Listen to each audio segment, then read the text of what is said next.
Hello, I'm Casey Wilson, owner of Roseville Strength and Conditioning in beautiful Roseville, California, and one of your co-hosts of the Do or Do Not podcast. And this is... I'm your second co-host, your left-leaning libetard, liberal tears, Al Jazeera watching. Al Jazeera, BBC America, the correct smart one, not the MAGA-loving Trump truther. But we'll save that for later today. We should put our off-camera conversations. No, we definitely shouldn't. So today we're going to talk a little fitness. So we're going to talk... Someone has a big race coming up. Well, that too. We can talk about that a little bit. That's in a couple days. But we're going to talk some fitness. We're going to talk about how you view yourself and what your mindset and your self-image is as it relates to you achieving goals in fitness. So I view myself. Some people are delusional, as Brad. So he has delusions of grandeur. But a lot of people are really down on themselves and they view themselves in a negative light. And a lot of times that really affects their fitness mindset and helping them achieve their goals. Or they reach a point to where they don't see the results they want to see because they're not doing what they need to do, but they think they are. And some of that's a lack of expertise. So I want to go over a little bit about people's mindset. When you tell yourself negative stuff, and if you know, so many of my clients do this. I hear it all the time, Barbara. I hear it all the time. People calling themselves fat, out of shape, a lot of negative other stuff, tubulard, whatever they call themselves. I mean, sometimes I hear that from my trainer. I mean, I do not say. I question his showing up to sessions, but I do not say that. You told me one time. I keep a very positive mindset. Sometimes I give Brad more shit than anybody else, but he's my friend. You asked me how many months pregnant I was a while back. I don't know if you remember. That was very hurtful. Well, because your belly was sticking out. You're like, I got colitis. You're like, what are you, 3 or 4 months? And I'm like, okay. Yeah, but Brad is a friend, and I know what he can handle and take, so... But a lot of people come in with a real negative mindset, or they're really hard on themselves. They're fearful of gyms. They're fearful of going in and working out because they think that they're not going to do well. And guess what? You're probably not going to do well when you first start. There's a building process. If somebody is already in shape and is real happy with themselves, they probably don't need to get a personal trainer. And you can always get a gym membership and do whatever you're doing, or buy home gym stuff. You can do those things. But if you're already in good shape and you take care of yourself, you don't need somebody like me helping you. Or maybe you want to get in even better shape and you do, or you want changes to your workout, or somebody who does this every day for 24 years, who's an expert in many ways who can challenge you. So if you want those things, that's what you get a trainer for. But a lot of people who need a trainer don't get a trainer, and they're intimidated by going to the gym. They have a mindset that I am fat, out of shape. Everybody in here staring at me. They're all looking at me because I'm fat. And guess what? That's probably not what's happening. I mean, can there be, if you're in a club with 150 people in it, could there be a few assholes out there? Sure. But what does it matter to you? But it's your self-image that's really important. So what I'm trying to get across to people is they come in and they tell me, well, I've been dealing with this a lot over the last few months, having a number of new clients coming in. And regular clients that are, being hard on themselves, especially during the holidays. They did not do what they were supposed to be doing. So you got to have a picture in your head. And I almost talk about creating an image in your mind of a gym image. Like, this is the person that I am going to be, and I'm going to work hard towards it. So I'm not some fat, out of shape person. I'm an athlete in training. I'm going to do this. And my mindset is, I am an athlete. I'm training like an athlete, and I'm going to be an athlete. I look like this right now, but by this summer, I'm going to be a bikini model. And in your mind, you have to have that mindset. And what I do is I tell people, get pictures. I think you would make a great bikini model. Get pictures. I'm not getting distracted by your stuff.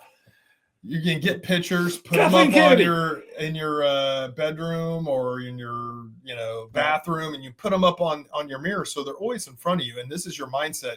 And when you come to the gym, that has to be your mindset. This is what I'm training for. I'm not some fat, out of shape, overweight, unhealthy person. Even if you are, let's say right now you are, your image cannot be of that, because if you're telling yourself that all the time, it's a self-fulfilling prophecy, and you're going to fail. You're going to end up failing because you think that's who you are. That's not who you are. You can be much more than what you are. It just takes hard work and discipline and doing the right things, and it obviously helps to have somebody help you do it too, as Brad can contest, and a lot of people can contest that have worked with me and other trainers. There's a lot of great trainers around this world. I mean, there's a lot of shitty ones too. Good looking without this guy. Yeah. I mean, come on, ladies. So it's all about mindset. So I'm 52 years old, almost. So Brad is 52. I got about a little bit over a month before I hit 52. So I'm so close that I just kind of consider myself that. Back in November, when I really started training for this HYROX I had, I didn't look at, I was going, man, it hurts. It hurt a lot. I've lost over 14 pounds and it doesn't hurt as much anymore. It hurts. I'm just doing everything faster now, but it hurts. But I look at myself as, I'm not just a 52-year-old athlete. I'm just an athlete. I'm going to go do this race, and I'm doing mixed doubles at the HYROX this weekend in Vegas. It's my first time doing a HYROX. I've done DecaFit before, but I've never done a HYROX. And so it's a lot more running. HYROX is just 5 miles of running with 8 exercises. If you don't know what it is, it's a functional fitness race is basically what it is. And I'm doing it with a mixed doubles partner. My partner is a little younger, so we'll be competing in the 40 to 45 categories. We average our ages. But we're putting up solid times. So I think we have a good chance to do really well. Not like we're trying to win or anything, but just way better than we thought we were going to do when we started training for this thing. But it's because I look at myself as an athlete. It's more me, like, as far as like we're talking today. Humble brag. Like I was hurting the first month of training. Yeah. I was going out and running and going, I don't know if I can do this. I was hurting so bad. But, when you lose 14 pounds and then you run so much that you get that rhythm going and you get in a good place, and then you start doing things and you start achieving things. And it's this building. So the self-fulfilling prophecy is I'm telling myself an athlete and I got to get in shape because I'm an athlete and my partner's depending on me. My wife is going to go and watch. So I don't want her to look at me like I'm some fat out of shape guy. There was all this stuff going on, right? And so I'm training hard for this. And through all the trials and tribulations, I got to where I need to be at. I feel comfortable this weekend going into the race. We're going to complete it in a respectable time. I'm going to judge you harshly. But it's because my mindset was correct. I have a mindset where, yes, it hurts. It hurts a lot more at my age than it does when I was 42. Yes. And 32. Because you're old. And I have to train much harder to get in shape. And it's harder to lose. Although this weight was not hard to lose, to be honest. Like, it's harder for me to lose weight than when I was younger. But when you come to the gym and you tell yourself, I'm an athlete in training, I'm going to get better. This is my image of where I want to be at. So this is who I am. I'm doing this right now. And it's hard. It's difficult, but I can't get to that end if I sit there and tell myself what a fatty I am, how out of shape I am. Oh, I just don't have any self-control. I'm going to eat this. You have to create a different person in your brain. So you have an alter ego when it comes in the gym. It's a great tool to help some of my clients that have achieved the most. Not Brad. Brad just, like, his wife made him do it. So striking straight to the heart.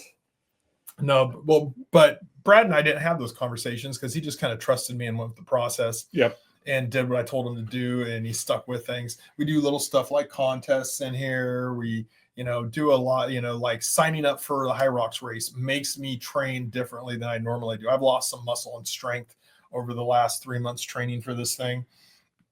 But my cardiovascular shape is great. I can run 5 miles and do the 8 exercises, no problem, and I'm ready for it. Then I can always lift the weights when I get done. And you're looking dainty. I'm definitely lighter than I was before, and I'm happy with that. But now I'm going to get back to lifting weights. But we got the DecaFit in 3 months. So I'm going to train a group for that, and we're going to do that. We're not doing it as a group, but we're going to do training sessions to help people prepare for DecaFit in May. So I'll still be running, just won't be running as much. Yes. The DecaFit's only a 5K, thank God. Running 5 miles out on the cement is not good for my body, but it is what it is, and I've done it. And so you can do all these things too. You just have to have the right mindset. So the thing I always say, there's people that make goal boards, like vision boards of where they want to be at, but find a picture of what you want to look like. online, print it out, get magazines, something that you like. It doesn't have to be some bikini model that has a perfect waist and fake boobs or whatever. It just has to be somebody you think that I can achieve this. So let's say you're 250 pounds and 5'3". You're probably not going to look like a 6 foot tall, model. You're just not. So I should take down my Brad Pitt and Troy picture if that's where I want to be. Yes, you should take that down. Number one, you tower over Brad Pitt. Yeah. You would have been like the big, huge. Your goal should have been the big, huge guy he fought. Killed. But the bottom line is you can't. You want to look for a picture or a theme that fits what your goals are and what you're doing, and so then you get that picture, and that becomes your visual. Then you have to also sit there and tell yourself, I'm an athlete. I'm capable of doing these exercises. Oh, my knee hurts. Oh, my shoulder hurts. Oh, I had surgery 5 years ago.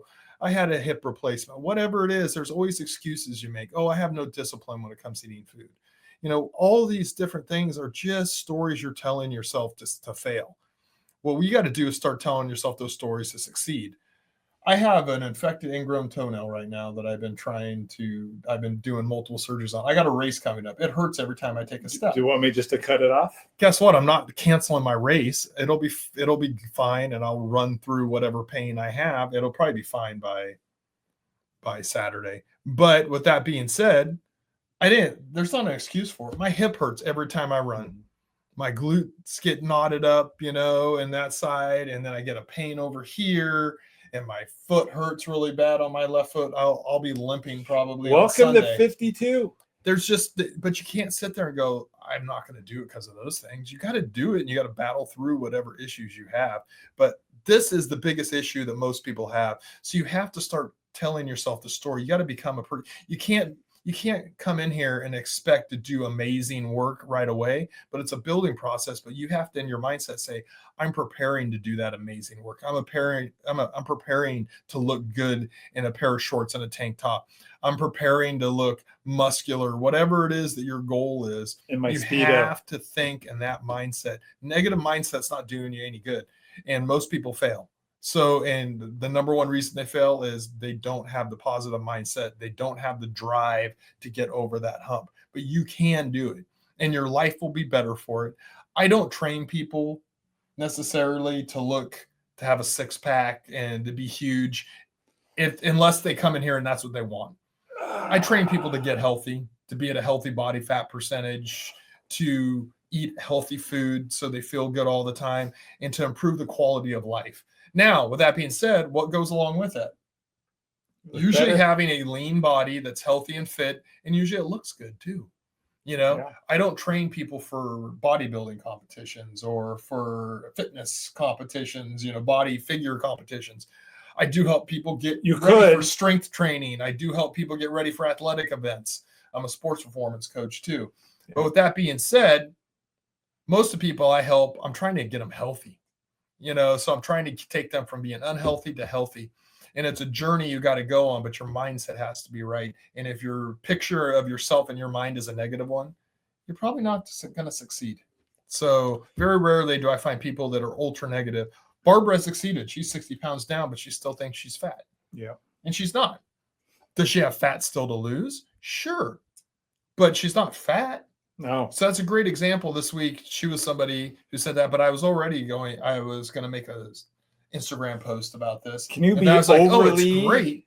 Optimistic about yourself? It's great to do an Instagram post, but I figured I would talk a little more in depth about it on the podcast. Oh. And then we can get your feedback. I'm calling Barbara out. Don't call her out. She's done amazing. She's considering doing the DecaFit race. And those things are scary for people, but I'm telling you, stop being scared.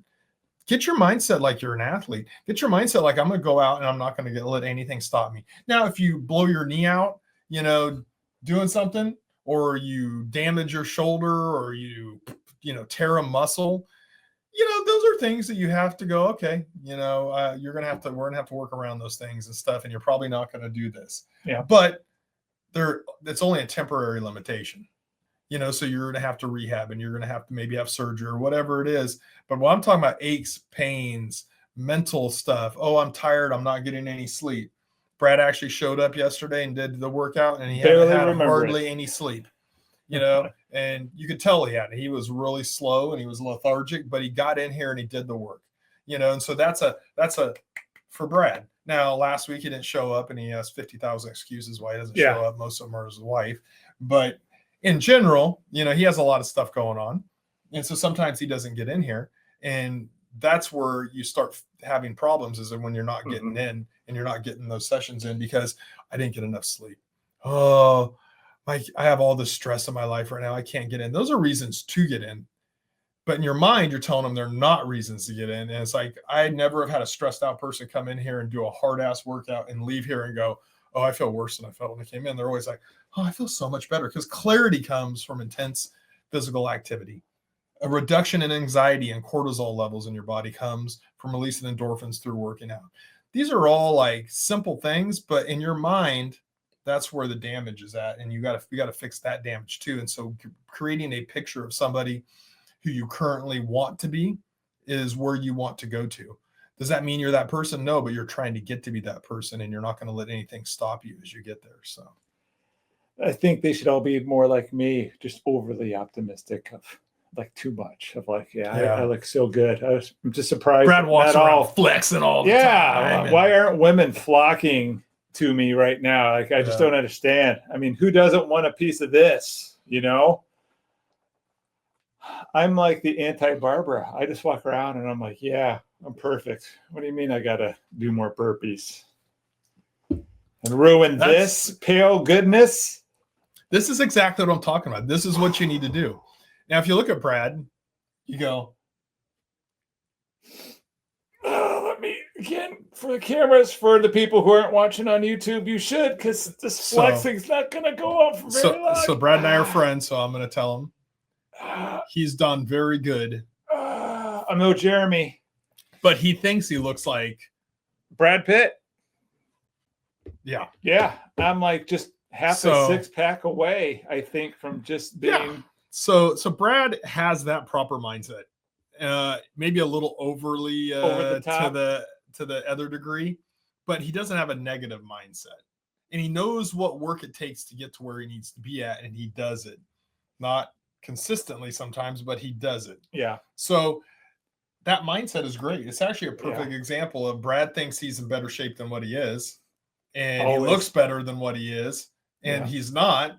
But at least he has a good chance to get there. No, not the Brad Pitt, but he has a chance to get to the shape that he's in because he has a proper mindset about it. And he's willing to do the work. About these big ears, looking at myself on the screen, I think I'd even be even better. But LASIK surgery. I think I'm just straight sexy. Maybe some bone added to your chin. Yeah, I have no chin. Yeah. Just got a big round face. Injections into your ass. Yeah, I have no butt. Yeah, but you know what? Liposuction to get rid of all the extra skin and fat down there on your stomach. I make up for it in charm and just straight sexiness, ladies. And it's mindset. It's absolutely got it. No one else is believing in me. That's for sure. That's right. So I believe in Brad for certain sometimes. Things. I don't believe he's ever going to look just like Brad. Notice that he asked of all the people and all the clients you could have asked, I was not one of them. Okay. It's Sarah doing this. I didn't ask Sarah. Sarah and I both had talked about the High Rocks race, and when it came closer that we were going to do it, and then we decided we neither one wanted to do it individually. So we were, let's do mixed doubles. And so that's great because it's a whole lot easier if I don't have to do all the exercises. Yeah. I could do a High Rocks race. It would just take me a lot longer when you have a partner in it, and you can do doubles also. Sarah's way better than me. I'm not even going to joke.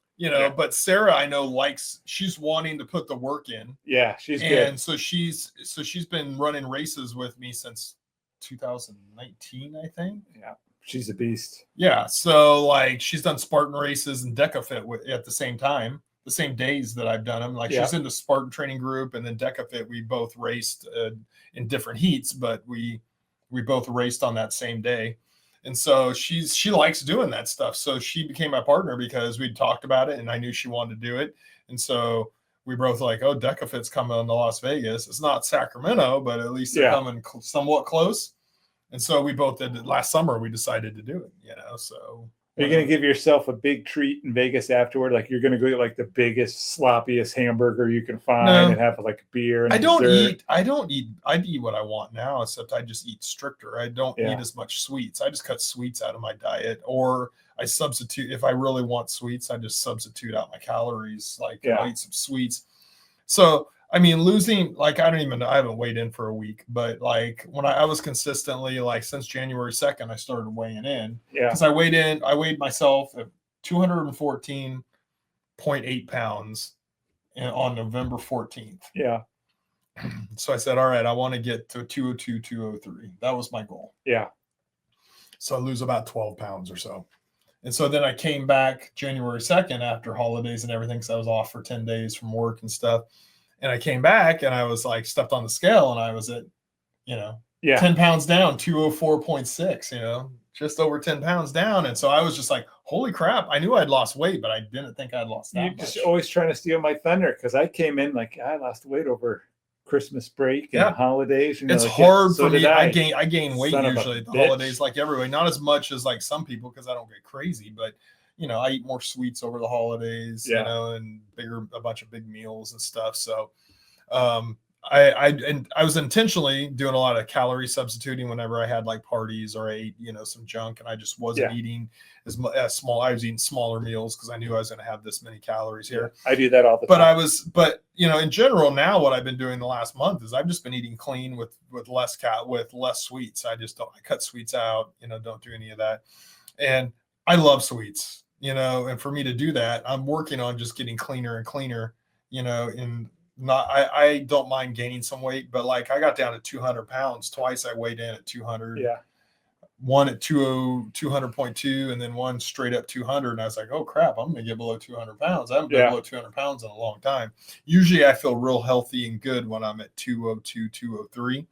So I've been now back up 1 or 2 pounds. I'm at 201, 202 is what I've been the last 2 weeks. 2 weeks ago when I had probably weighed in a couple times during that week. So I got there because I set a goal and I achieved it. Yeah.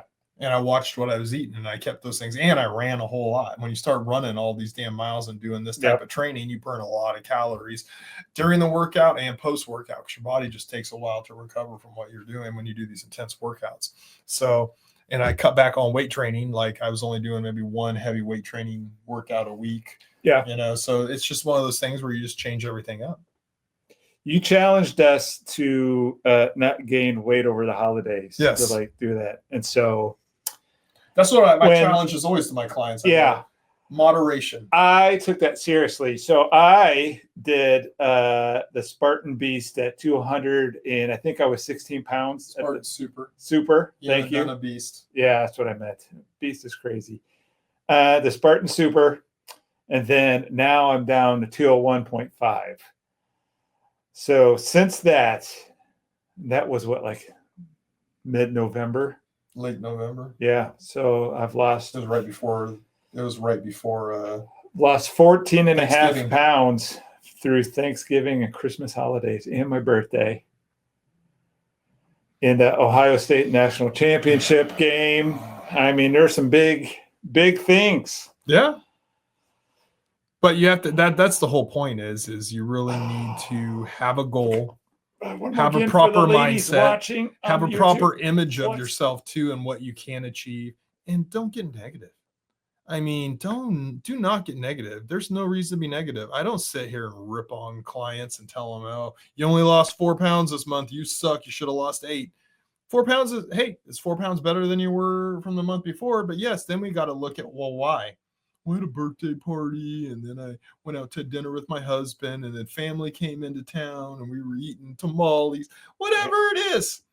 It's like you have to be serious about it. And there's a reason if you're not losing weight at the weight, at the rate you should be losing it, we can usually figure out why.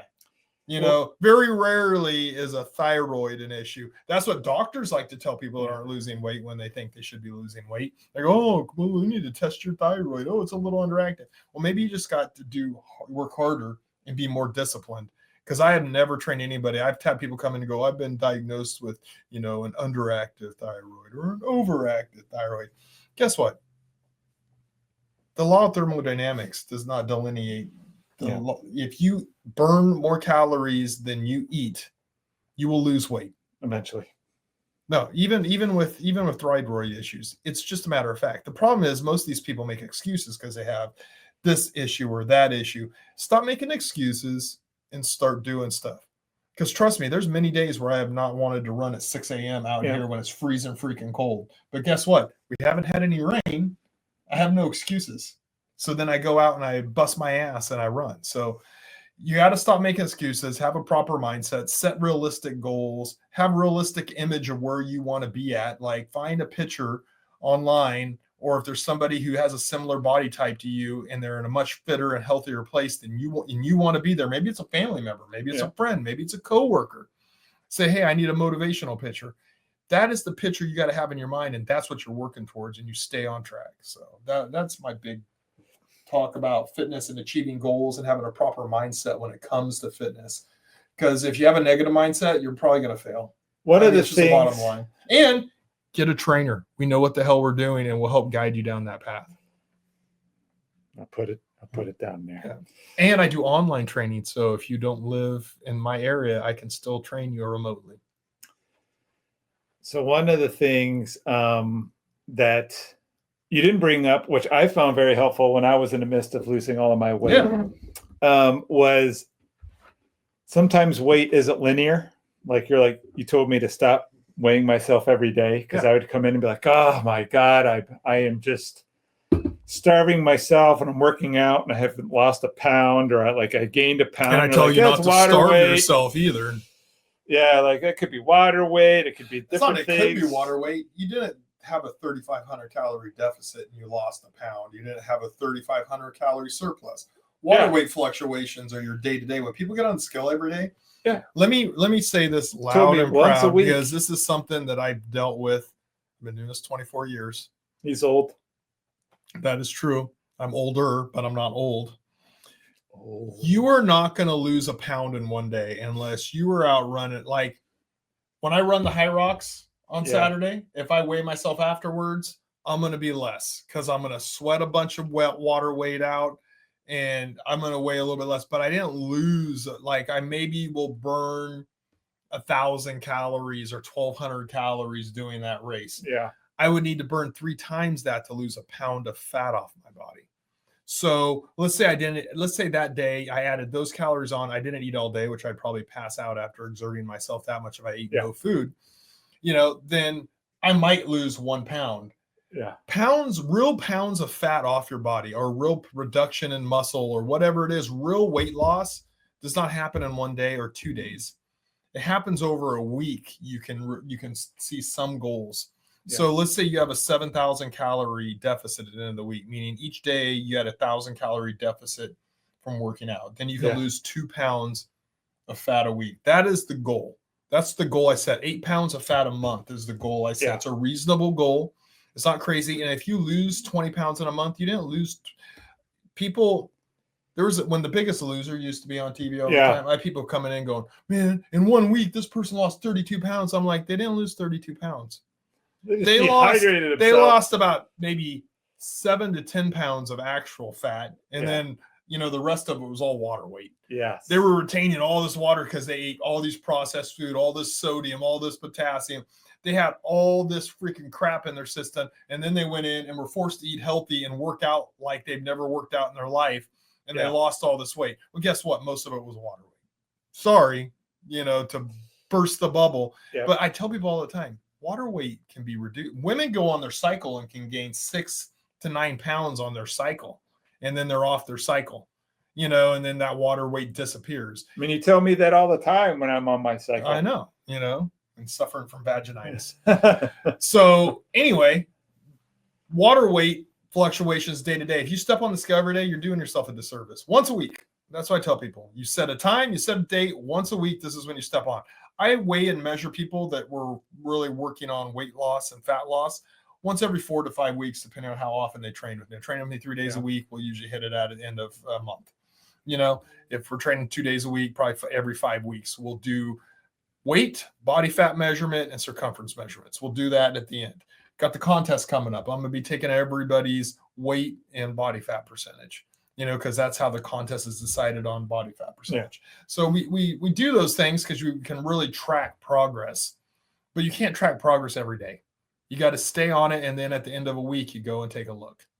You know, so that's the thing about stepping on the scale. So that's a good point. You know, do not step on the scale every day because you're just seeing water weight fluctuations. Yeah, that was killing me. And so once a week, you're set. It creates that thing we were just talking about, that negative mindset. Yep. I can't do this. I'm a failure. I gained 3 pounds this week, and I've been eating better and working out.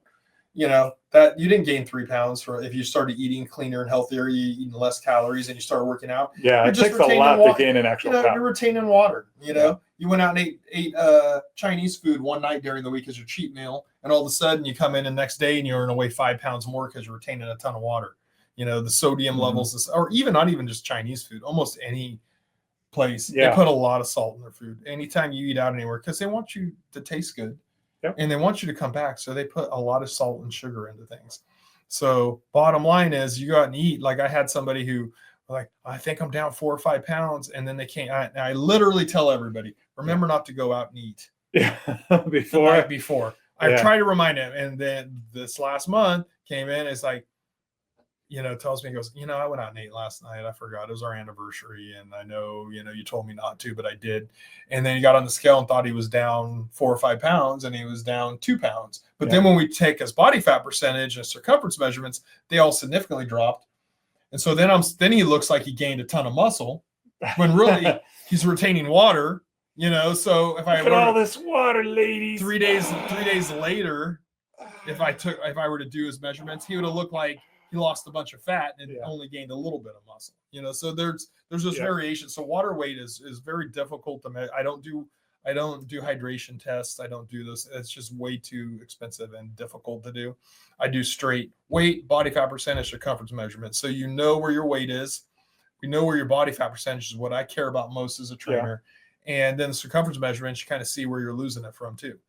You know, so most times it's spread throughout the body, but there's times where it's like, you know, somebody loses, let's say, 7 pounds of fat, and then the body fat percentage is down, you know, like 1.8%. And then we start measuring. It's like, oh, your hips really dropped from last month. Your waist didn't drop as much, but your hips really dropped. And then, or your chest back measurement really dropped. So you start charting where those things are coming from. So it helps people see, and they go, I knew my pants were looser in my hips. And it's like, yeah, that's telltale signs. Yeah. So, all right. That's all I got to say about that, unless you have something else to comment on. No, I'm excited for you to check out my hips with these measurements. And Brad has no hips. I have no hips. His hips don't lie. My hips don't talk. That's a fact. All right, so let's talk a little politics since we don't have any Star Wars to talk about. We've been threatening politics for a long time. We talked last time about politics. Yeah. Then you missed a week. Yeah, well, come on. You missed a week that was going to be inauguration week. We could have talked about inauguration week. Funny how this inauguration went smooth, huh? All the amazing stuff that happened. Did you miss all the rioters? I didn't. There's no rioters. That's what I'm saying. All of those people are home. Those people are home now because the conspiracy of January 6th has been blown all to hell. And the January 6th committee all got, why did they get pardoned preemptively by Joe Biden? I don't know about that, but I know that the police officers that were killed that day. Zero. They're not. No, the one guy had a heart attack. Yeah, because he was continuously tased. Shot. He didn't get beat. He didn't get continuously tased. He did not. Yes. That's a lie. No. That is a lie. He died of a heart attack later in the hospital. Because he was tased constantly. No, he was not tased. Yeah. There's no proof and nothing. How about that was a narrative that was created by lefties to say, oh, they tased him. Or there was no tasing. The poor guy that was getting his whole body squished in a revolving door. Or the cop that was being beaten. Nancy Pelosi calling a stand down Jesus of the National Guard.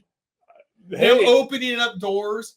proof that there was former FBI agents and a bunch of masked guys that were dressed in paramilitary, opening up doors, smashing windows, pulling them off for people to get in. You see those videos, or you just watch CNN? Oh no, those videos, yeah, but most of the people with it was a setup. Now I'm saying there was a few Oath Keepers dummies that went in there, but bottom line is I would have never went in. Like somebody. You wouldn't be the guy walking around with the Confederate flag.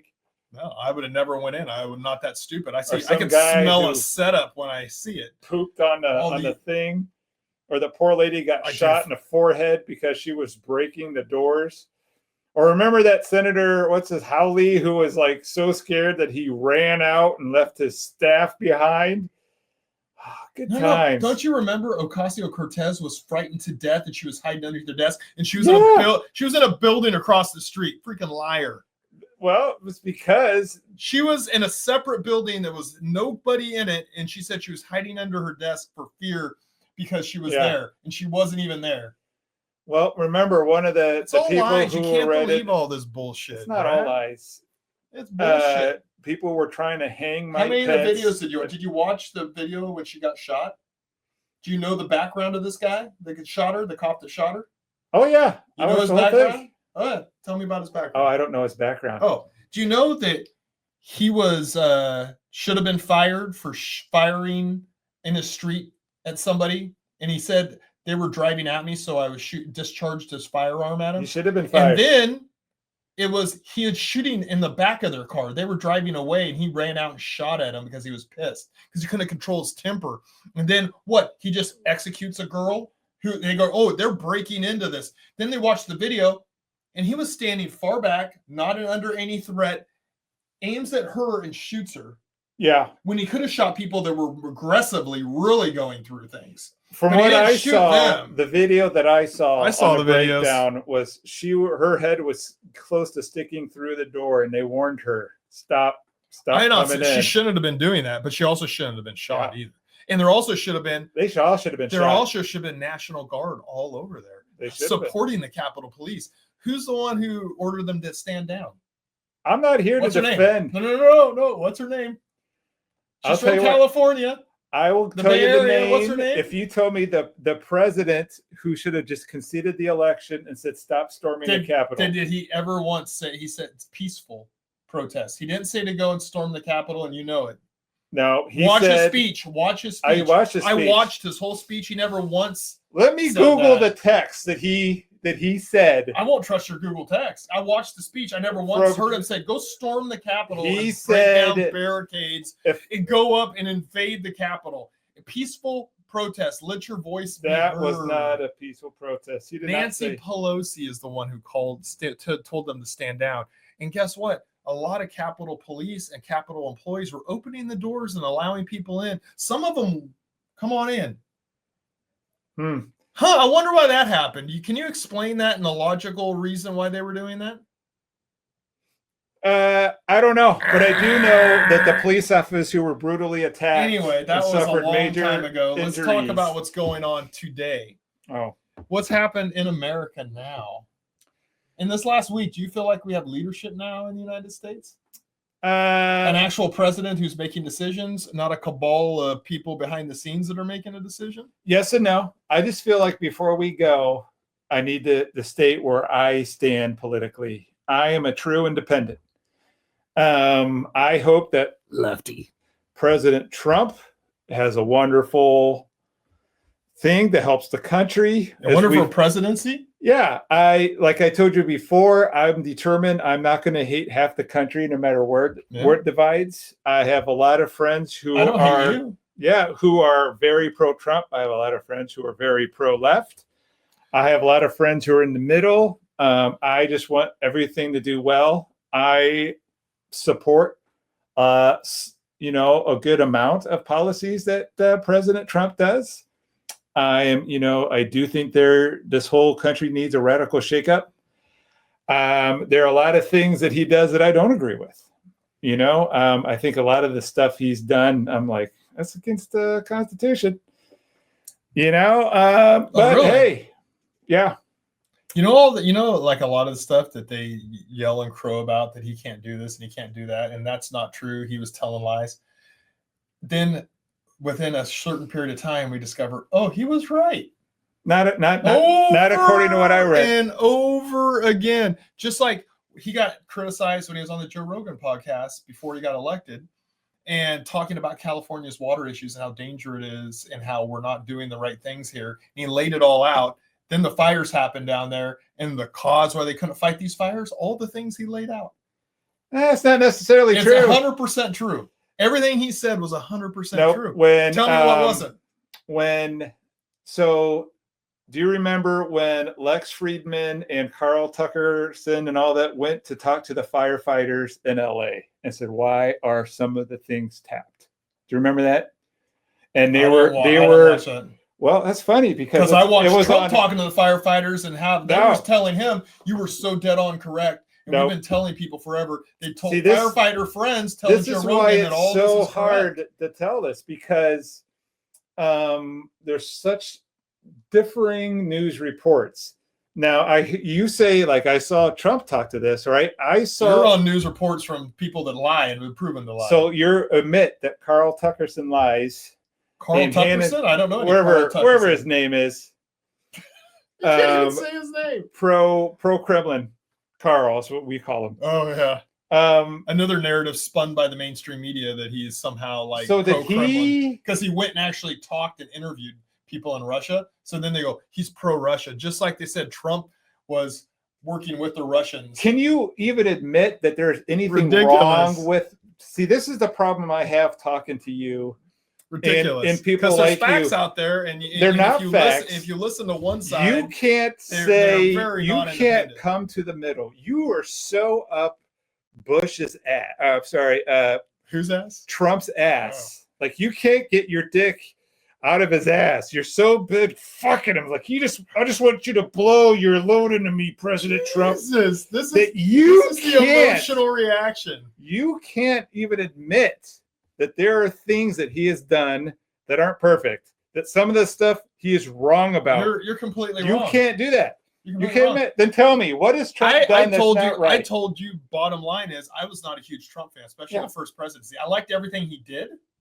So tell me. I don't like him personally. Now I am a total when I originally I wanted Scott Walker when he got elected president the first time. Mm-hmm. I was rooting for Scott Walker, the governor of Wisconsin. Yeah. I was a big fan of his. I like his conservative views. I like how he did things and how he ran a state. And I liked the stuff that he said, but he's not a very good personality. So he didn't make it. So eventually Trump gets picked and I'm like, I'm going to support him because I'm sure the hell not going to vote for the opposing side. Yeah. So I will tell you what, if Tulsi Gabbard and RFK were running on the other side, like, when Kamala ran and she got ran out, and she didn't even make it through the first primary really, and Tulsi destroyed her. If they would have had, instead of Joe Biden, I would have never voted for Bernie either. He's a communist. But if Tulsi Gabbard would have made it, I would have had a hard time trying to pick between Tulsi Gabbard and Donald Trump to vote for because I was not a huge Trump fan. I was a Trump fan as a business person. When I was a kid, I listened to his business. Both of his books. I had him on cassette tape. Yeah. I had the Trump original book, Art of the Deal. I had the Trump board game because of his business. But when he talks, I don't really like listening to him talk. Yeah. Just like I'd hated listening to Obama talk because they're both narcissistic assholes. They just do it a little differently. One talks slower. One reads a prompter all the time. And he says, 50,000 times every freaking time he talks. He's a narcissist of the highest level, just like Donald Trump is. That doesn't matter if he does a good job.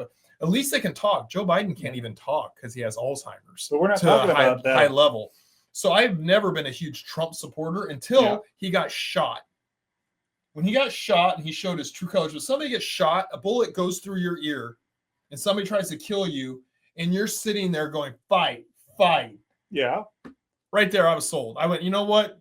When you're under that type of stress and a lot of people cower away. But see, that guy stood up like a man, like an American, like a hero who's fighting for this country. He doesn't have to be president. That's irrelevant to what I'm trying to ask you. No. You're telling me I'm a Trumper and up his ass. I'm up his ass now because you guys swung your side I know you're independent. You're not a Democrat.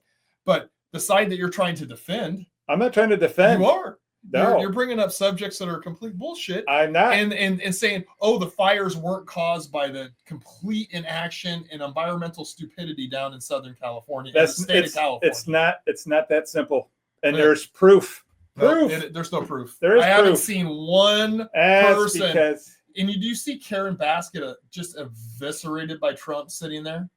Yeah, I'm not defending and guess her. What's happening right now? They're telling him, oh, see, you can't get into your houses. Even though we said we'd put you in. Karen Bass promised you'd get in. Can't talk politics because you just talk over me with stuff that's not even debatable. See, this is what I'm trying to talk about. No, this is why it's so hard to talk to people like you and my mom. I'm going to give you a couple minutes to spew whatever you're going to spew. Because I can admit, as an independent, I could admit, all right, the left is wrong here. The left is wrong there. The right's wrong here. The right wrong's there. If I say anything about Trump, oh, that's a lie. That's leftist. Like, no, it's not all leftist. There's actually truth and nuance. No, when they've false lied, news. Yeah, but you know what? Over and over again about the right lies too. The right lies too. They lie. So you can actually, lies. You can These actually, lies are big exaggerations. You can actually look and find this stuff yourself. So, like, even Joe Rogan has admitted he was wrong about the fires. All right. No, he didn't. He I haven't seen him once say that. He did. I watch it, unless he said it on some podcast that happened in the last couple of days. He did not. He did. He even remember the clip where he was like, the firefighters were like, if the Santa Ana blows and it's blowing the wrong way, there's nothing anybody can do. It'll burn to the ocean. Yeah. All right. That's what happened. Now, Joe Rogan was like, all these fires were started by immigrants. No. We don't know exactly. They did. They're very suspicious. They found. Very suspicious. If you look right now, you can actually see the moments that the fire started through electrical sparks. They're on video. This is not a left wing or video of a dark-skinned person lighting a fire. Yeah. On the fires. Yes. Because there's multiple fires. It wasn't just the Palisades fire. There was multiple fires. But the two biggest ones were brought on about power from the seven things. Arrests of arson. Yeah, by a lot of people. Yeah. A lot of people are jumping on. And several of them were undocumented aliens. Sure. And some of them weren't. We would call them. But my point is, okay, like a lot of this stuff is nuanced. You can't just say, oh, it's only left leaning this and that. It's like, it's really not. So like the fire department released this thing saying there's all this misinformation out. The on Fox was saying crews were coming down or being turned around by politics in California. The crews then said, no, we weren't. We get right in. So you're talking about the fire department. Is this the one that has the lesbian chief training officer? What fire department then are you talking about? I'm talking about the LA fire department was in charge of the Palisades fire. Have you seen the videos of the bullshit that they say? This is again said leading up to it. Again, you are going off track. They're not and you're supposed to let me talk. And I just gave you 2 minutes. 2 minutes. You go back and check the time. I didn't interrupt. I just said a few things about lying. It's irrelevant what the fat people do it. It's not irrelevant if you don't like the way they are or how they define themselves. People do it. Are you defining what I'm saying is, and I'm just going to ignore you so I can just keep trying to get my point across. The guy, and it was a man, very fit if you wanted to, talking to Tucker Carlson, and Elon Musk, who were going in there. Did you vote for Gavin Newsom? Tucker? No, the firefighter. Who knows? This was a Fox thing by Tucker Carlson and Elon Musk. They went to prove. No. They went to prove. Tucker Carlson has his own independent station. They went to prove President Trump's assertion right. And so they had all these different fire departments and FEMA. There's a lot of misinformation coming from you right now. You won't even know who works for who. You won't even let me finish. They went to prove that he was right. And all the different fire departments said Trump was wrong. Okay. It's not the water coming down. They said, we've never had fire at this scale before in the history of Los Angeles, in the history of California. There is not enough water, period, to fight the amount and intensity of blazes going on. And so Elon, it's all video. This is not right. You can look it for yourself. I've seen the videos, and What's you're going- misrepresenting them, and you're No, I'm not. you're not talking about the other No, I'm videos not. of firefighters saying the exact opposite. Well, I don't know when those are, but this one was just You're like a week looking for ago. certain videos. I'm You're not looking looking for at them anything. all. I'm not looking for anything. When you They try to were fit- saying when you try to fit a narrative. there's no narrative. All right, there's so no narrative. so far you said Tucker Carlson was a Russian communist. Because No. he went and interviewed Putin. I That's did what not you said. say a Russian communist. You did. You said. I said he's you called him- pro-Russian. You called him pro-Russian. Yep. Which is not a, Communist. That's I've what never Russia said is, communist. Right? Is that what Russia is? He's pro-Russian. No, And it's you're saying he's authoritarian. You're They're saying, not communists. They're communists. No, they're not. No, they're communists. They're oligarchy. Oh, so they can start business there and make money and do capitalism and stuff, Do you think? and the state won't take their cut, a huge cut of it. What do you think? Authoritarianism. A huge cut of it. You don't Meaning think that's they'll take authoritarianism? over any business that's really doing well? They just take it over. Tell and me, put it what's under the government authoritarianism? umbrella. What's authoritarianism? Communism. We're talking about the philosophy of Russia. You're saying No. Russia is not communist. No, not anymore. Okay. And is China not communist either?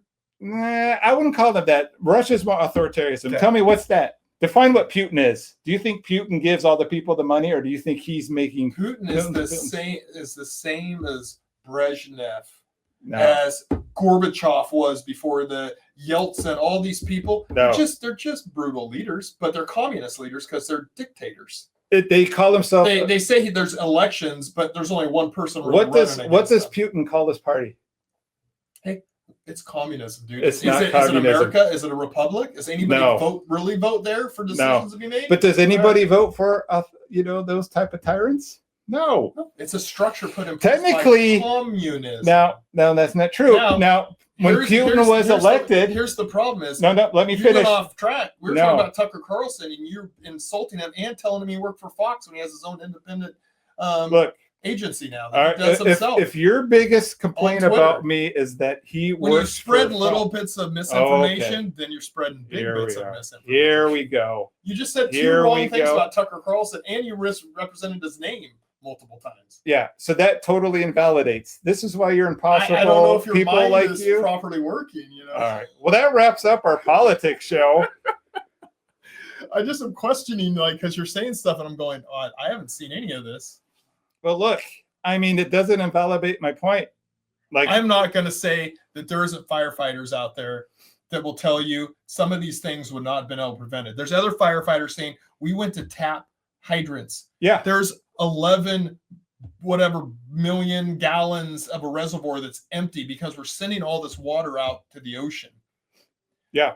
There's all these things in the cuts in the budget, cuts in staffing, that's true. focus on DEI programs, and all these millions of dollars going to hiring these people. That to has say been proved false. No, that's not that. That Dude, is true. there is numbers. That The has been numbers proved of the false. budget are numbers. You can't call them false. False. I've looked at the actual budget cuts. So have I. And Holy shit. Are you blind? no, I You just don't really think you believe- understand I it. don't know where you're listening. I really don't know where you're getting your information from. I watched detailed breakdown of Yeah. the budget. Where did you watch it? I watched it on Twitter, but it's from Case Tucker closed. Carlson. Yeah. Oh, the A same breakdown one. of the budget. Okay. And I watched He's not also biased. on Sager and Breaking Points with Sager and whatever her name is. Yeah. I pay for that because it's unbiased news. Their whole Mhm. goal is to be unbiased. So tell me, So did they mention? no, don't interrupt. They broke down the cuts in the budget.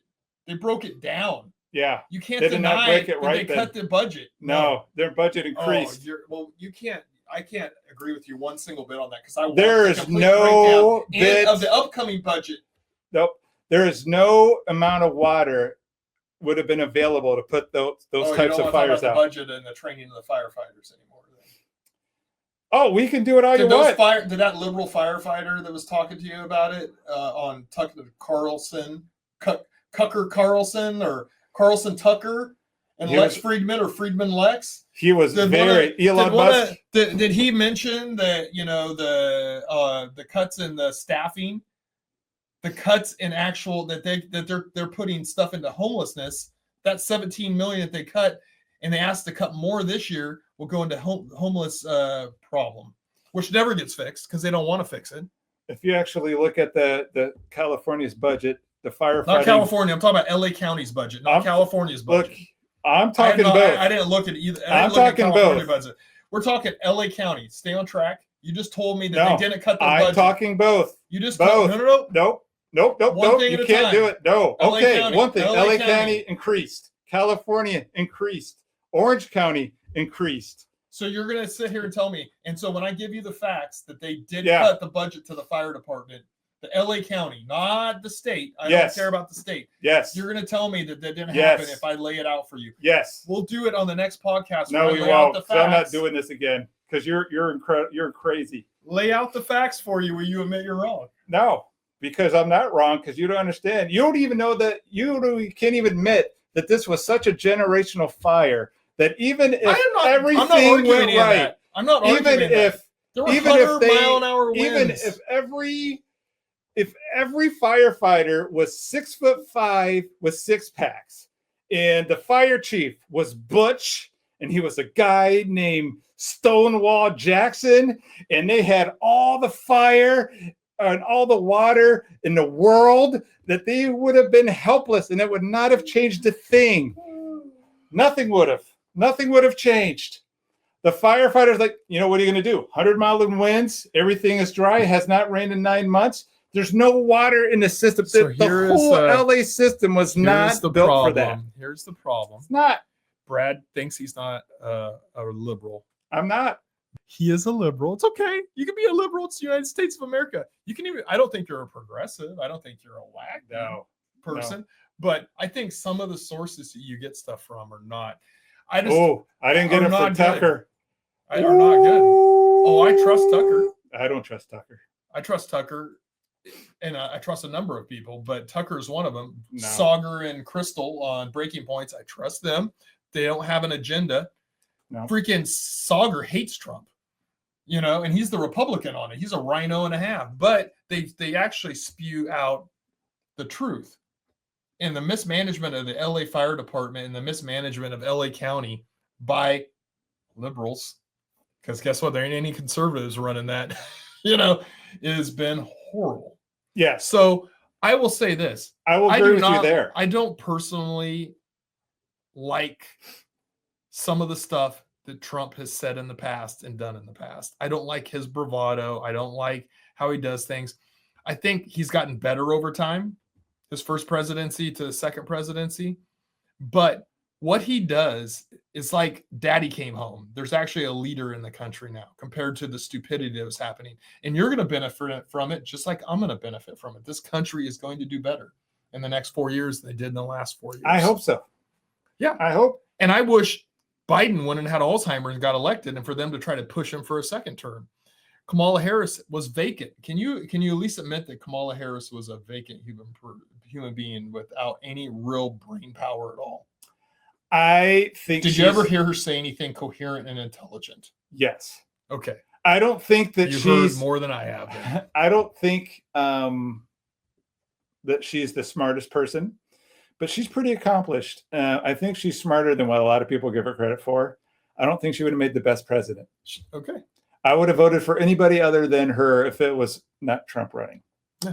But the problem is that side of the aisle is now been so co-opted by. So look at Trump. Trump says stuff about religion, but religious stuff, but the far right is not in charge of Washington. He's much more of a pragmatist. I think Trump at his core, yes. I think Trump, if you took everything away from Trump and just looked at his policies from like the 90s, he's much more centrist than what he gets credit for. Do you think he would reach across the aisle and make a deal faster than the Biden administration would have, or the Kamala Harris? Benefits Trump, absolutely. Yeah. Trump's not dumb. Okay, Trump so is what very do business smart. people do? They make deals all the time, right? And are deals always 100% beneficial to you? Do you have to compromise on deals? Look, again, there's a lot of stuff with Trump that I like. Yeah. I like that he sent people to secure the borders.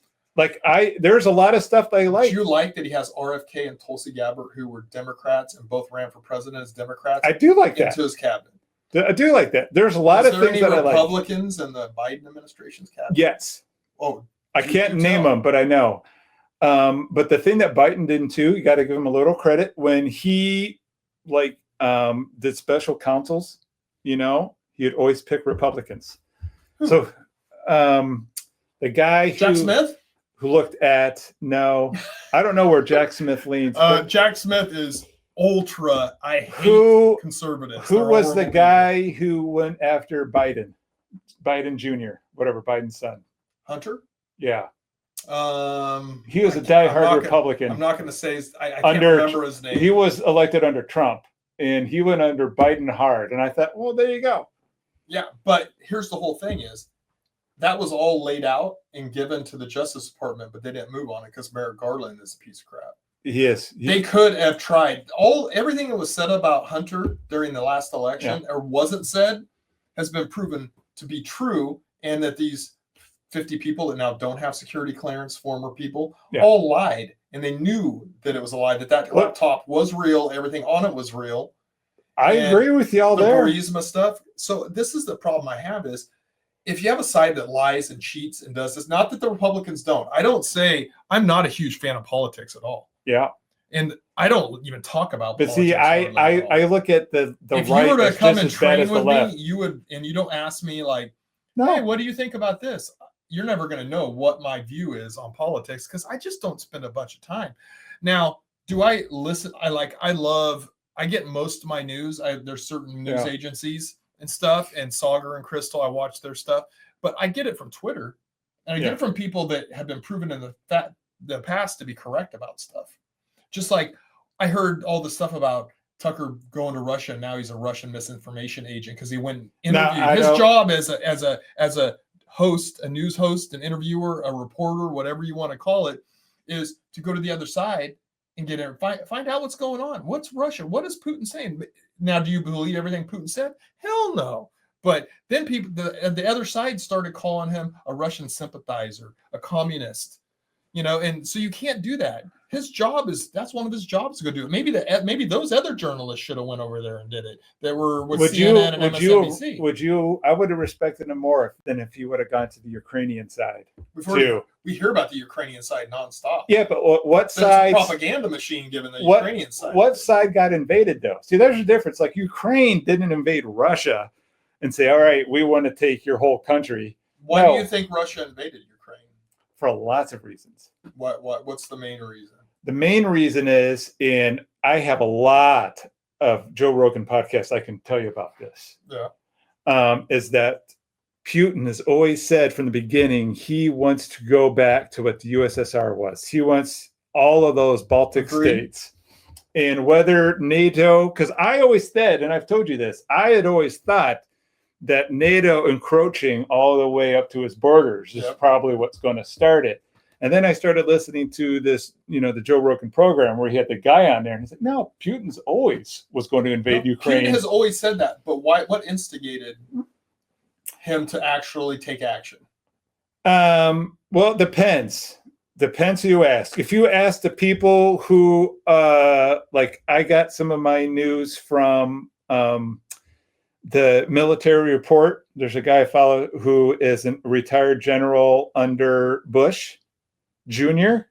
Get that? Because I don't want you to yell at me about the wrong Bush.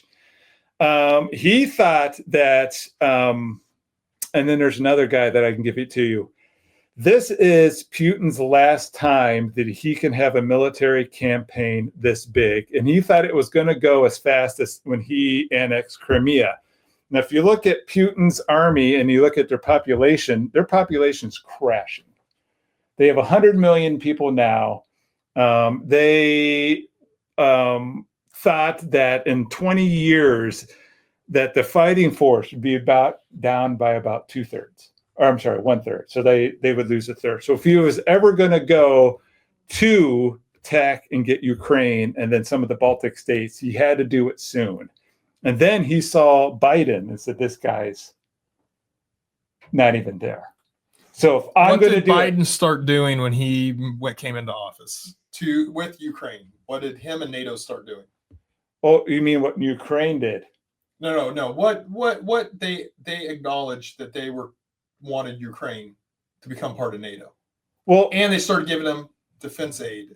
And they started giving them stuff that not necessarily true. They wouldn't move into the Ukraine. Now Ukraine. See, now you're part right, but again, there's nuance and context. Ukraine before that, threw out the leader that Putin got, right? Yep. The people voted him out. And the people voted Zelensky in with the promise that the people of Ukraine wanted to go more towards NATO. Yeah. All right. Putin says, not on my watch. Yeah.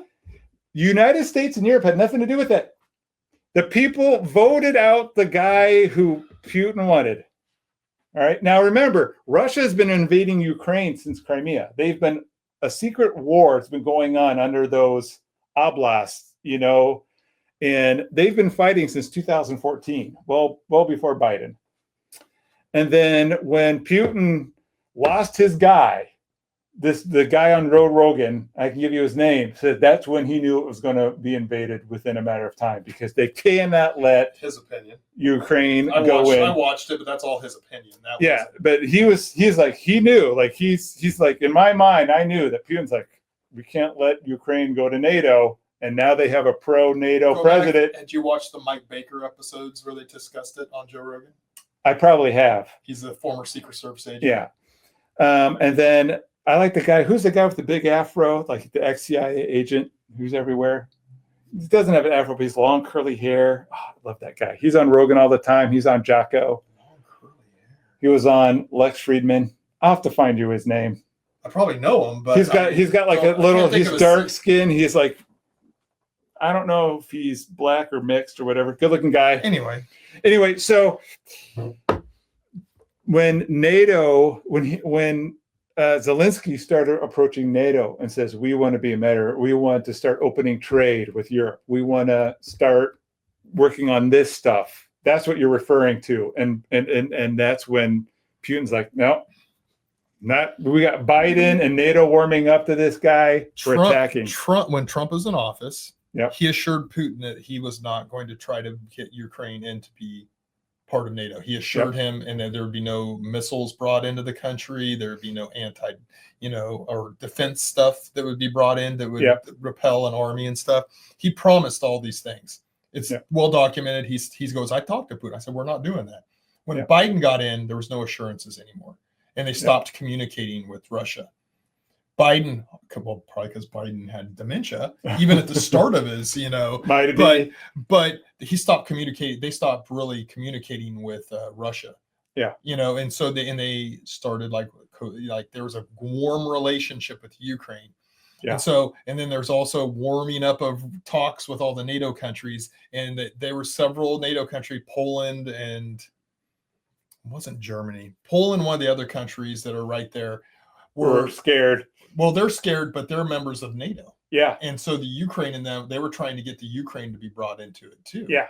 Oh yeah. Because of the farmland too. Oh, Russia wants the farmland. The farmland. I will give you that. Steel, but the farmland feeds a lot of people. And now it's, anyway, I will agree that there's all those factors, but the main factor is they no longer did Russia have assurances. Yeah. That NATO wasn't going to, Ukraine wasn't going to become a part of NATO. And when you stop giving assurances, what does that mean? We're thinking about it. Yeah. So what are you going to do if you're Russia? We can't have this country be knocking on our doorstep. And now, to me, do I think any country should invade another country? Yeah. No. I don't. Russia does not own those countries, and those are independent countries. Now, is Ukraine a corruption-laden, and is Zelensky a piece of shit? I don't like Zelensky at all. Yeah. I don't think he is a good person. I don't think he is a great leader. Do you think he was a good actor? Good comedian? Good comedian actor? I think the whole country over there has been proven for years to be corrupt. Yeah. Look at what was happening with Burisma back in the day with Hunter Biden. Yep. And how Joe Biden goes over there and gets their freaking foreign minister fired. Oh, where Trump asked Zelensky to find dirt on the Biden family before the election.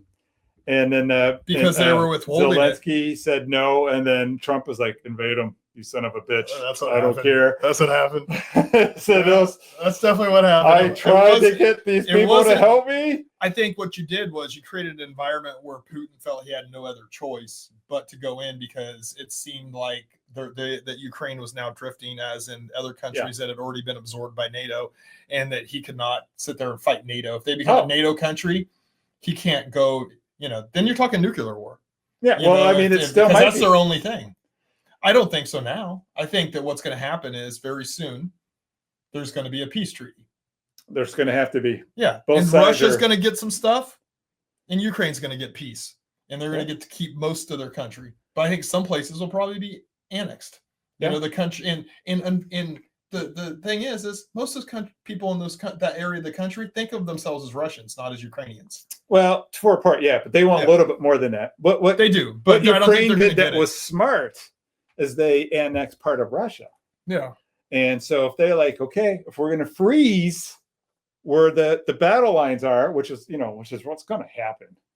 Yeah, Russia's going to lose part of their country. I'm not going to say what's going to happen, but I think that there is going to be a settlement, and there has to be. And let me ask you this: Ukraine wants that, Russia wants that, they all want that. Do you think that Trump likes war? No. It's one of his big tenets is I don't want only if we have to. Yeah. And he does not he hated war back when he was a Democrat in the 80s and 90s. He spoke out about the Iraq war and those things and against the Republican Party doing those things. He doesn't want war. He did not have war when he was president, but look what happened as soon as Biden got in office. Things in this world started. I'm surprised that Thailand is still independent, that China did not go in. I am really surprised because you have a weak president that isn't going to do anything. You know, like Biden. Biden wasn't doing he wasn't making any big decisions. He didn't have cognitive ability. Biden was still very pro-Taiwan than I think President Trump is. Biden, remember, was the one who says that we will 100% go to war. Who do you think was making the military decisions? Do you think Biden was making decisions? Well, it was in Biden's administration. Yeah. So I don't care. When I say Biden, I mean his whole administration. Now that Biden's administration's gone, I don't know if Trump will go to war. Who do you think is more in charge during the Biden administration or the Trump administration, the industrial military complex? Who do you think has more influence? Oh, well, again, let me ask you this, because this no, just Biden or Trump. I'm just asking. I don't know. Nuance it if you want. Do you think Trump would fight for Taiwan? I think that there's a good chance. Yes. Because I'm not sure. I think if China says we're going to Taiwan, and I think that's a mistake. Like, I don't care about Ukraine per se. I'm glad that Russia got weakened. I'm glad that Russia got exposed as a fraud.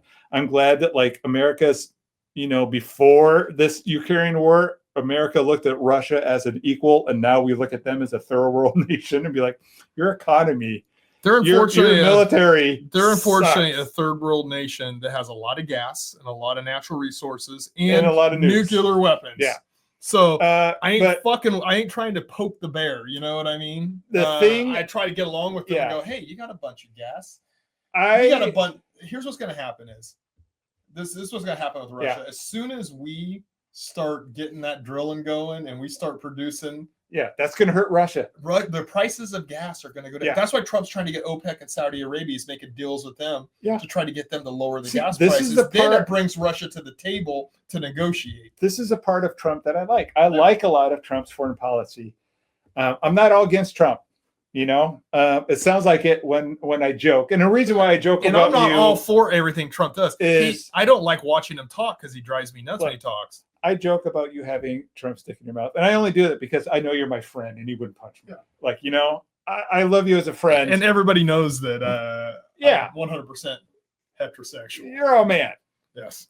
But there is a thing. I think it would be in the United States' interest not to let Taiwan go to China. Taiwan is like the world's leader in advanced microchips and other things. So I hope that Trump would be like, you know what? I'd rather, instead of supporting Ukraine, here's something I will build up Taiwan. Here's something the Biden administration, not Joe Biden, because it wasn't him, but the Biden administration, the investment and the thing about making microchips in the United States of America. We don't do it, and we need to. And so they started a program to start that. I don't know if the program's any good or not. It started spending. Yeah, Bosch is going to be here and stuff. Yeah. So they're expanding by a ridiculous amount their size of their. So it's good for Roseville, but we need to start making our own shit. Everything comes from China. So what we have to do as a country is, and Trump has said this, is we got to start manufacturing and doing our own stuff. What's that going to do for our country? Make it better. And when everybody's jumping up and down about everybody being deported and we're not going to have food and we're not going to build houses, guess what? We have a great structure to get work visas in this country. And you know, a lot of work visas is expired because nobody was enforcing it. So they go, why am I going to go down and get a work visa when nobody's going to throw me out of the country anyway? Now that people are getting thrown out of the country, all those people are self-remigrating to Mexico because there's like a 20-year ban on them coming here if they get caught and deported. Yeah. Right? So a lot of this mass migration back to Mexico, you see a bunch of people going back to Mexico on their own, is because those are our workers. Yeah. We need them. We need them to harvest our food. In California, we need them to build houses. We're lost but without we have to know who's coming in this country. They have to be documented where we know who it is. And if they to commit a crime here, we got to know who it is. Yeah. You know? And they have to be taxed. And they got to be taxed. And you know what? They should have a path to citizenship if they're going to be a good citizen. Yeah. Meaning they don't commit crimes for 5 years. They work and pay taxes. Let's make them citizens. No Republican is against that stuff. What we're against is we now have a class of young people that haven't had to do these jobs because we've been importing them in. Yeah. You know, but we could have zero unemployment with a lot of these jobs and manufacturing jobs that are well-paying jobs. Yeah. My son's working for $21 an hour at McDonald's in California. God bless him. Jesus Christ, $21 an hour. You're going to ask him for money soon. Gee, I tell you what, man, and these are not jobs that should be $21 an hour, but it's California. So there you go. Yeah, like minimum wage. In Iowa. We used to work for minimum wage. I think I made $4.25 an hour. Yeah, that was my first job. Was $4.25 an hour. Yeah. So I mean, that used to be the minimum wage, but and now it's 21. Because they need a living wage. No, they need to get jobs like in manufacturing or other things. If they don't want to go to school, they don't want to do this, they don't want to be a business person themselves, you know, then they need to. Then manufacturing jobs. We used to have a vibrant manufacturing. Yeah. Steel, cars, everything. Then we shipped it out of here. Well, we got to get it back here, or else China has a lot of power over us. Yep. And so we, especially microchips. I mean, that's a high end, thing. That's a reason why we're going to stop Taiwan from going to China. So anyway, we're about an hour and 20 minutes, so we're going to wrap up here soon. So we have agreement on things. We have agreements on lots of things, but it's fun to argue. But Brad gets real worked up whenever, you start talking about Carlson Tucker and Friedman Lex. You know how I am with my names? I don't know. One of the things I have to, but you know what? If somebody's watching this and they're like, this guy doesn't even know their names. Yeah, I have no memory. So that's my problem. Then I got to mock you about it. You do. And give you shit about it. Just like you mocking me, telling me I got Trump's dick in my mouth. Yeah. It's just banter that's back only and forth. Because I like. But we don't disagree a lot. But like the bottom line is depending on where you get your information from, I try to really source independent people or people that I trust who I have a track record of being correct. And when they get something wrong, I've watched Tucker Carlson say, hey, you know what? I screwed up last time I was on the broadcast. I said this and I was incorrect. I've heard him do that on Fox News back when I used to watch Fox News. So the only thing I watch on Fox News is The Late Show with Gutfeld. That's the funniest goddamn show you'll ever watch. It almost reminds me a little bit. I laugh almost as much watching that as The Late Show with Craig Ferguson. That was.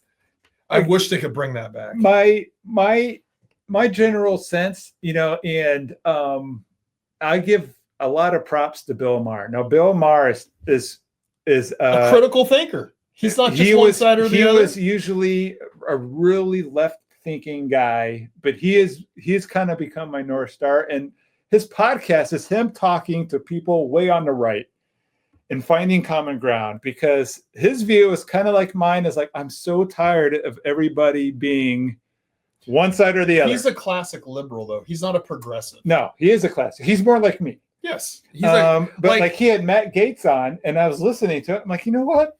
Matt Gaetz is a charming guy if you get over some of this stuff. Yeah. He's had people on of all different political spectrums, and I respect the fact that they can get a guy on and then still find common ground to be friends, because really I would love to have politics with you all the time. So we could be like, we could disagree, but I still consider you a friend.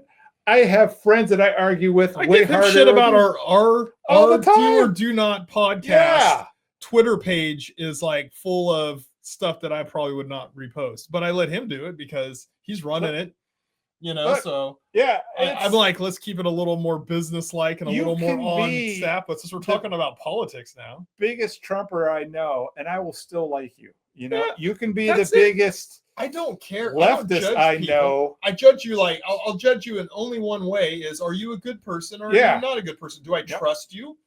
And what do I trust you with? And do you have integrity?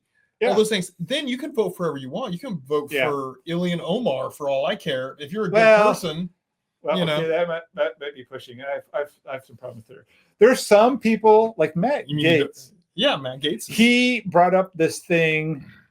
So I got a lot of respect for him now. Like I was a huge anti-Matt Gaetz fan until I saw the podcast with Bill Maher, and he brought up some good points. So he says his favorite people he works with is AOC, and who's the girl we were just talking about? What's her name? Ilhan Omar? Yeah. He's like, I don't agree with anything they say, but at least they'll say it to your face. And they actually believe what they're saying. And he's like, that's a breath of fresh air. Ilhan Omar definitely is. I think Ocasio-Cortez, she believes it. She just can't state it very well. She's not that bright. But Ilhan Omar is just ideological. He is like whack job. He's like, he said on this podcast that he's passed more bills with AOC than anybody because they have like some very strong core beliefs. I have heard that. Yeah, I haven't watched that podcast, which I should watch that Bill Maher one. Because it's I watch clips of it all the time. Yeah. There's clips that pop up in my algorithm. It's really good because he's like a lot of my own party will act outraged and then. So here's the deal. When we're talking about the fires down in Southern California, do you think Bill Maher probably sides more with what I said or more with what you said? He's right down the middle. He like I agree with you. You act like I don't understand that there was 100-mile-an-hour winds and the fire spread. There was going to be a lot of destruction no matter what. There could have been less destruction. So I understand. Some neighborhoods could have been saved. Might have been, saved. I understand that there was a lot of malpractice. There was a lot of things that have gone wrong, right? That's all clue. My thing, and I think, and Bill Maher said this. Now, Bill Maher was way critical. He's more critical than I am at the fires. Yeah. But when I looked and did kind of my own research and stuff like that, basically it was like, you're fucked. Once a problem started, now you could have stopped the problem different ways with better management and different things. Yeah, but once it got going, the ability, you could have possibly saved with that amount of wind. It was over. Mass destruction. It was over. The thing is you can try to get out in front of it and prevent some of the destruction. So it didn't jump over. You could get fire lines set up. You could have houses soaking wet, neighborhoods soaking wet. You could stop some of it, but you couldn't.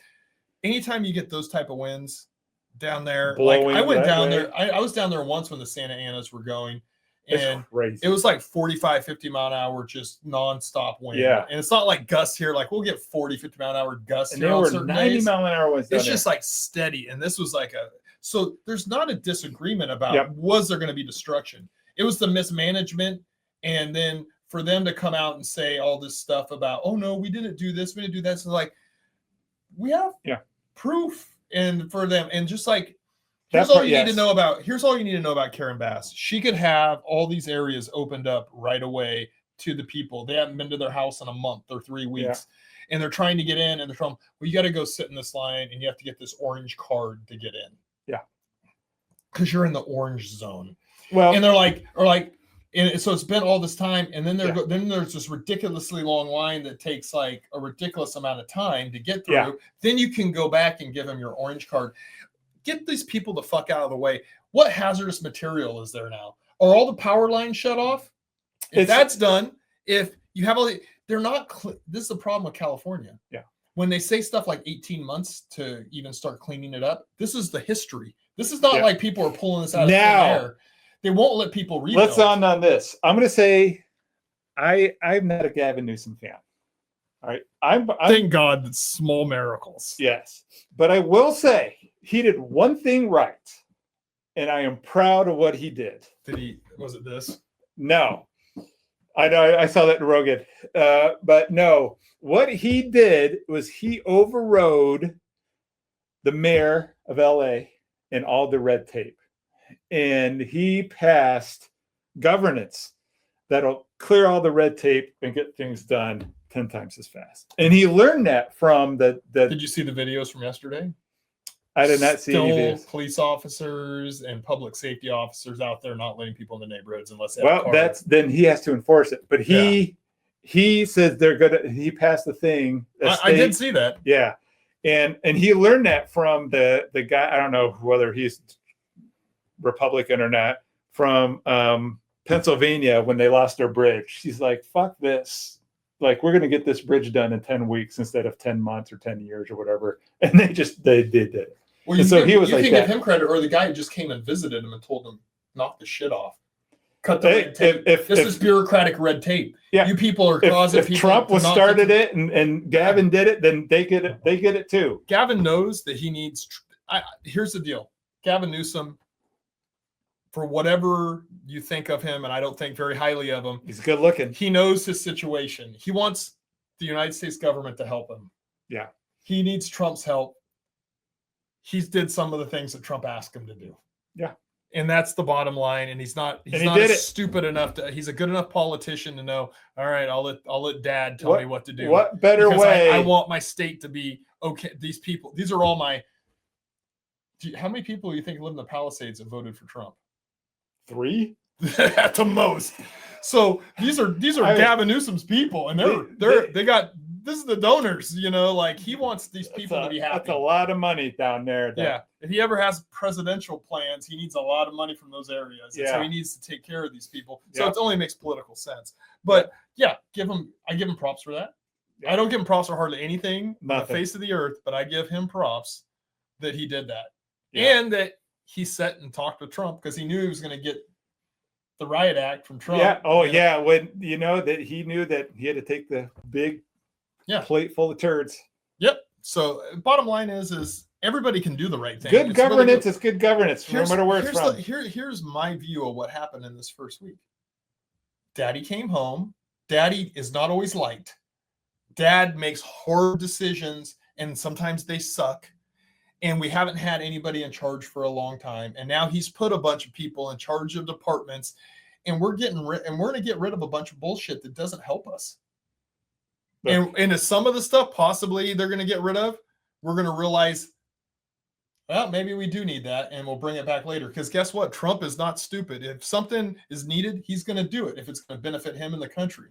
I really think. And I think he's hit the ground running, and he's doing the right things. And I think we're going to start seeing things turn around in no time. If I hear one more freaking person on CNN say Elon Musk is doing Nazi things, he's suing them. From what I hear, he's starting the suing process of them because they're literally calling him after everybody knows what happened that day. They're saying, "Oh, he's a Nazi," and a white supremacist saying, "Oh yeah, he's a Nazi."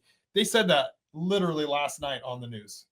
Look, last night on CNN, they had one of their people acting like this is the truth. Let's get some facts and let's start making this country better and working together. Let's reach across the aisle. First of all, let's reach across the aisle, my friend. I can't do it about Elon. Now let me tell you about Elon. Elon hater. No, I thought we were done. My son. I'm only saying. Yeah. With Elon, he's not a Nazi. If you watch the video, there's nothing Nazi about it. He even was saying, "I'm giving you my heart." Then, if you want to look at all the pictures of our past leaders like Barack Obama doing the same thing, pictures and motion are different things. Yes.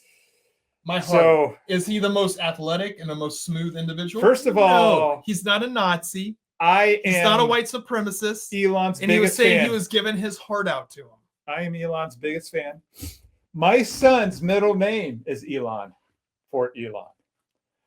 I've been a fan. You wish you would have changed it now that I've started on the other side of the aisle. So look, there's a lot of things that he got me questioning.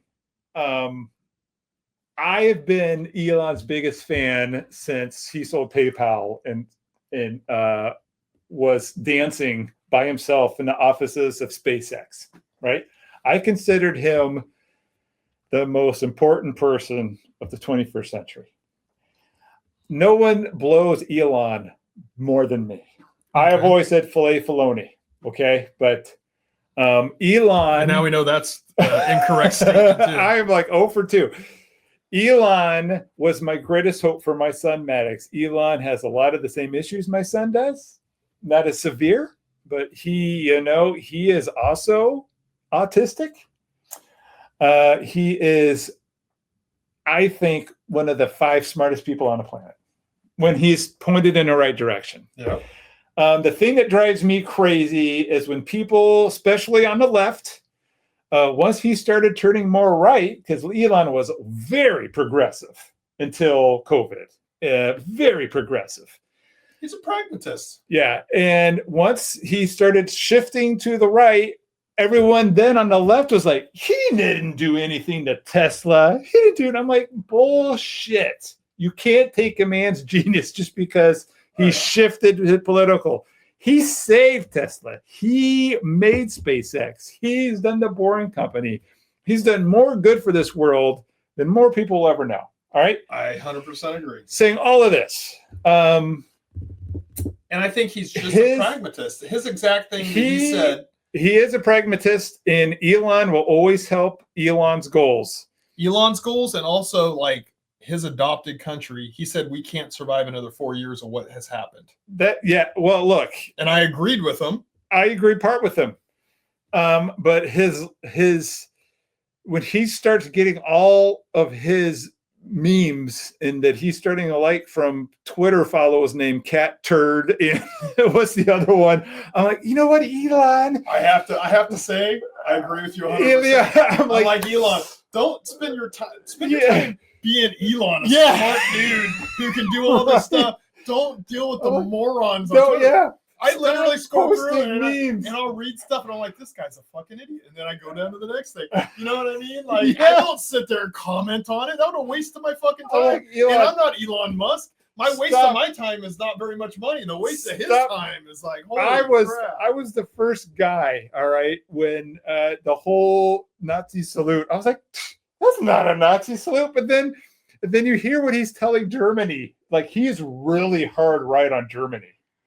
Like, and he's in German politics, and because Germany's fucking up too. The same way, like they don't have Biden, but they have stupid socialistic ideas. He starts tweeting out some like Nazi propaganda, and I know, like Elon is not a Nazi, right? I know he's not a Nazi, but he's not doing himself any favors.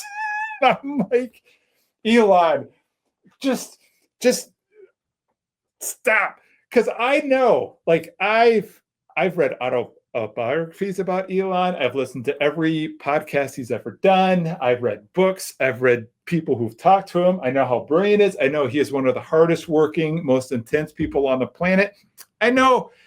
I like to think of myself. He has a lot of kids too. A lot of kids. He's hammered. I like to think of myself as like an Elon mini expert. So I know he's not a Nazi. I know, but he can be led by different people because he's just the way his personality is. He needs to be liked. And he was loved by the left, and he's loved by the right. And like you, I'm like, God, just stop. Get off Twitter. Don't ever waste your time. Stop. I see this guy posting stuff, and I'm like, what the hell? I'm not going to sit there and go, hey, dude, stop posting stupid stuff. This is wrong. I ain't gonna do it. I like it. He can express himself however. I should though. That'd probably be good. For you should. Right? I invite you. This moron is a moron. I talk about you all the time, and you never respond. I know. Because you know what I get on, and I have certain people I follow. Yeah. Like for news, and so like I like to watch them, and then I'm very entertained, and I don't believe I don't know. I don't believe anything. But I like Alex Jones because he entertains me. Yeah. The way he talks. He's crazy. He's so far out there, but then he's been proven right. Sometimes he's right. He's been proven right so many times. He's been proven wrong before too.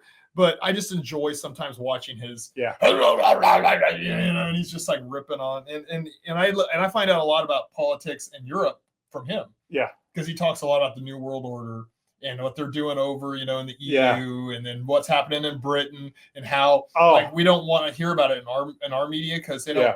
We have enough stuff going on in our country that they talk about. Barely. But Europe is a shit show. It is a lot of shit show. The amount of migrant, like their country is literally the whites in England are a minority now because there's so many Muslims that have came to the country, and when they try to deport them, the Muslims all come out in force and like basically scare the police and the deportation. Hey. They're like, when somebody commits a crime, they're like, we have Sharia law. Your law doesn't work in this neighborhood. And they're like, Eventually, what's going to happen is Sharia law is going to take over England, and then you're going to have nuclear missiles in charge. The English military is going to be in charge of by Sharia law and Muslims. They need more posts from Elon then, because I follow Elon. I don't think Elon's posts are going to help that much. Elon's posts are just crazy. Get a backbone and get a leader like Trump who's just going to go, all right, we're going to go through some hell. They had one, and they had, well, he wasn't as good as Trump, but he had one as hard-line right as Trump, Boris, with the crazy hair. But he was like a Trump light in my mind, that he was not as effective as Trump. But he also had a bunch of vices. Trump doesn't have vices. He doesn't drink. He doesn't do drugs. And then I think that they went so far, they overcorrected so progressive that now they're like, we got to go back. This guy was like, literally, he'll just be like, oh, go ahead and let's party, man. He's a Boris knew a good Starmer.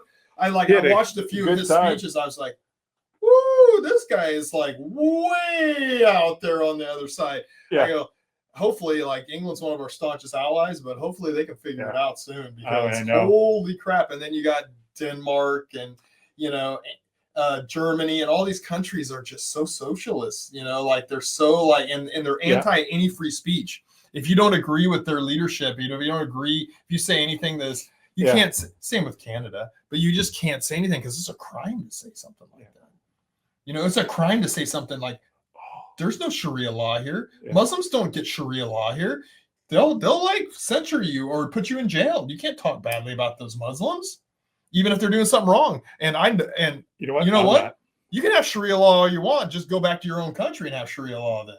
Go back to Pakistan, go back to Yemen, go back to these places, Please refer all your Sharia law Muslim threats to Casey. Come on over. Let's have a talk. We have a Yemeni coffee shop going in a couple doors down. So check them out. Yeah. So I'm not anti it. I'm just anti take it to your own country. Don't bring it here and try to convert us. We don't want to hear your conversion. I have enough Mormons and Jehovah's Witness coming to my front door. I don't need any conversions. I'm a Jedi Sith. That's not Jedi Sith. I'm a Jedi. That's my religion. You're a Sith. What's going on? Can we just make Jedi be the religion of the United States? That would be better than some of the other stuff that's out there, but we've been on here a long time. Yeah, I kept telling you to wrap it up, and then you just kept talking. So I'm like, Jesus Christ, this is so fun. Yeah. So anyway, that's it for today. That was our political talk. I don't think we learned a thing. I know you all are going to be like, commenting, Casey is so smart and so right. And Probably. Brad can't even say the names of people, but Brad has some good points. Tucker Carlson, that's his name, right? And Carson and Carlson. Carson. Tucker Carlson. Tuckerson. Now you're making me Tucker Carlson. Okay. He's been on TV for. I know. I remember he used to have a bow tie on. Wasn't he on MSNBC with the bow tie? Yeah. Crossfire with he was the Republican, and they had like I don't remember who went across at him, but they would like, it was called Crossfire, and they would hella talk shit to each other. And he was wearing a bow tie, and he looked. I think bow ties are retarded, so unless you're in a tux, I think bow ties are crap. So I used to go like, God, this guy's representing my point of view. Jesus. But what I like about Tucker, again, what do you like about Tucker? All right, we're not going to. There's 5 minutes. Five minutes, and then we're going to go on a positive note. Him and Jon Stewart. Jon Stewart is about as right. Maybe an hour and 45 minutes. I know. Jon Stewart is as left as Tucker is right, and they are best friends, which I love. Yeah.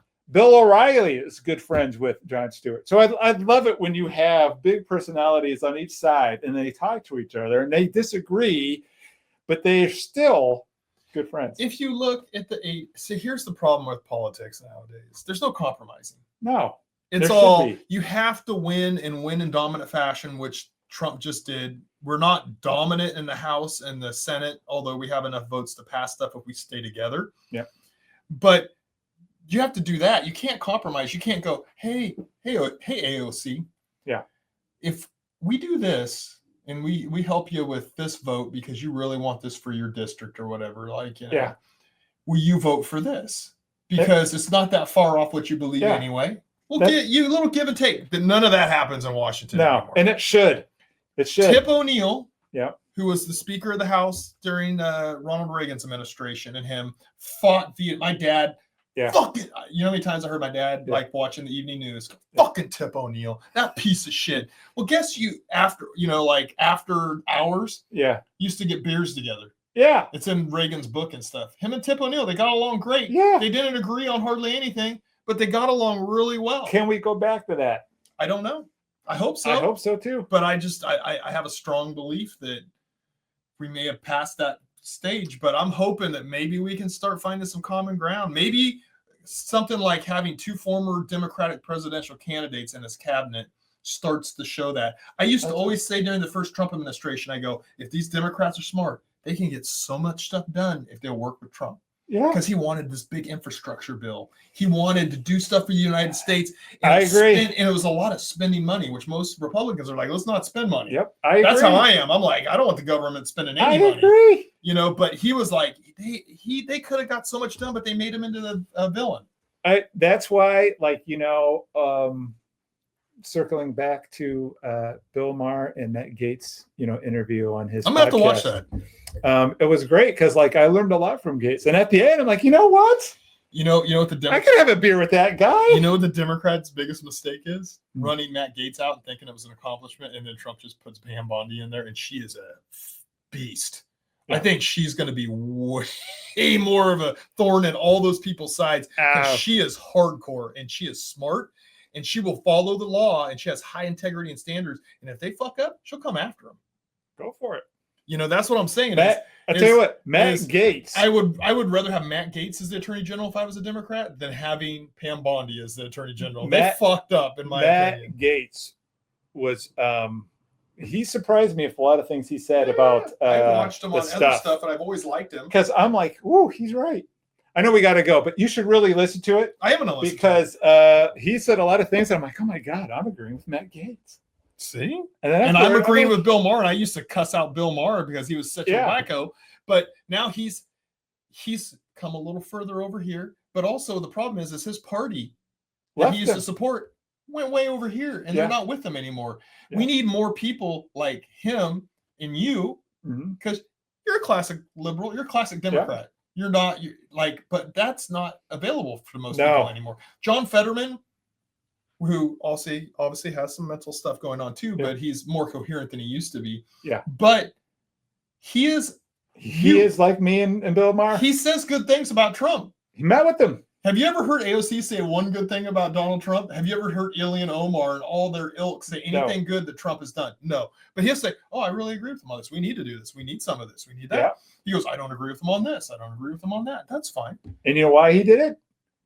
And he said, because I have lots of Trump supporters in my district as not of Trump. So I got to work with both. And the bottom line is, finally, when you get a guy like Bernie Sanders or like Matt Gaetz was saying about Ocasio-Cortez, they believe. I have respect for people. Really, Bernie Sanders believes in communism and socialism. Yeah. He really does. Great. I know where this guy stands. Yeah. Do you know where Adam Schiff stands? He stands on whatever gets him ahead in life and gives him more power and money. That's all that guy cares about. He's shady, shifty. You don't want a person like that to deal with. I would much rather deal with Ocasio-Cortez or Bernie Sanders that stands on the principles that they espouse and they won't turn and flip-flop. That guy's all about saving his own ass. And he's only elected is because he lives in California. And his district is so dominant, like Democrat. That's the only reason he's in the Senate. Yeah. Well, even left and right, they're so gerrymandered. It doesn't matter. It's going to be Republican here, Democrat there. You don't have to gerrymander much in the Bay Area and LA. Oh, well, yeah. It's just so dominant because the rest of the state votes Republican. And those two areas vote Democrat, and we get all Democrat. Yeah. Well, it's because that's all the population. And it's not good to have all one side, and we're finding that out in our country. A lot of the problems we have in our country and in this state is because one party has the power. And that's a problem. You need to have balance between the both. You need to have two sides viewing it, and you need to work together. Don't you think there should be a third party? Kind of in the middle. All right, we're not going to get into that. Have a good day. We're done. We're done.